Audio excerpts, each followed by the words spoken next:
Carabinieri della compagnia di Montebelluna e del 4° Battaglione Veneto di Mestre impegnati in 3 distinti interventi antidegrado nel tardo pomeriggio di ieri in città.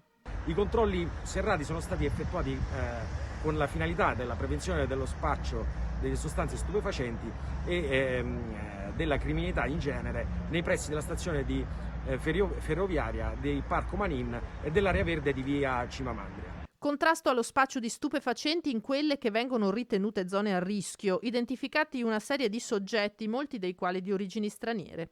Sono state effettuate una serie di perquisizioni che hanno permesso di rinvenire diversi grammi di stupefacente del tipo cocaina e marijuana. Un 21enne di Castelfranco e un 23enne nigeriano sono stati segnalati alla prefettura come assuntori, mentre un 35enne, sempre nigeriano, è stato denunciato a piede libero avendo con sé 5 dosi di cocaina e 185 euro in contanti. Sanzione per un 20enne di Montebelluna, senza patentino, sorpreso a bordo di un ciclomotore privo di targa e assicurazione, con sé anche 7 grammi di marijuana. Nell'ambito della medesima operazione, i carabinieri di Montebelluna hanno eseguito un ordine di carcerazione ai danni di un 40enne di paese di origine albanese, in quanto reo di aver commesso dei reati contro la persona nel lontano 2013.